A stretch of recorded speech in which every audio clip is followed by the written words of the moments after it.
ময়মনসিংহে ২৪ জুলাই যোদ্ধা যুবকের সঙ্গে বাস শ্রমিকের বাগবিতণ্ডার জেরে ময়মনসিংহ ঢাকা সড়কে সব ধরনের দূরপাল্লার বাস চলাচল বন্ধ রেখেছে বাংলাদেশ সড়ক পরিবহন ফেডারেশন।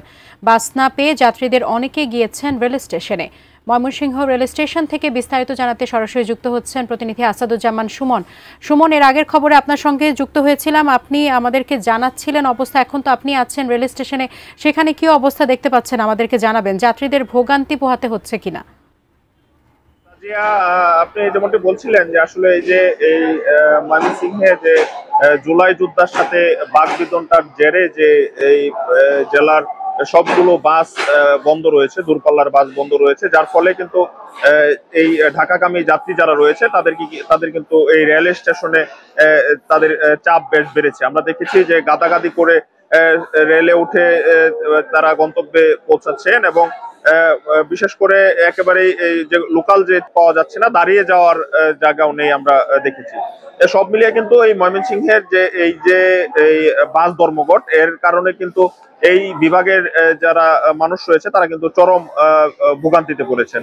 তারা বলছেন যে দ্রুত সময়ের মাঝে প্রশাসনকে উদ্যোগী হয়ে যেন এই যে সংকট সেটি সমাধান করে যেন বাস চলাচল নির্বিঘ্ন করে। আমরা দেখেছি যে এই যে পরিবহন সংশ্লিষ্ট শ্রমিক যারা রয়েছে তারাও কিন্তু একটি ধর্মঘটের ডাক দিয়েছে এবং তারা কিন্তু বলছেন যে এই তাদের যে পিছনে যারা রয়েছে, পিছনে থেকে যারা এই পরিবহন খাতকে অস্থিতিশীল করছে তাদেরকেও যেন চিহ্নিত করে দৃষ্টান্তমূলক শাস্তি দেওয়া হয়, সেটিও কিন্তু পরিবহন শ্রমিক যারা রয়েছে তাদের পক্ষ থেকে কিন্তু এমন দাবি জানানো হয়েছে।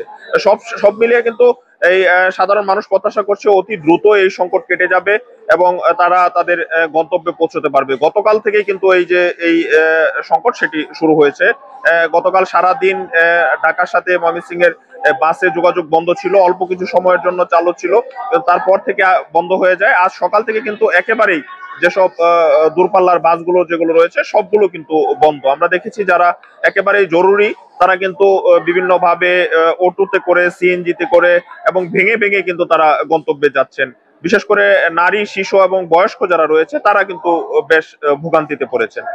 তো সব মিলিয়ে এই ছিল আমার কাছে সাজিয়া ময়মনসিংহ থেকে এই যে বাস ধর্মঘট, তার বিষয়ে মানুষের যে ভোগান্তি, তার বিষয়ে সব শেষ খবরাখবর।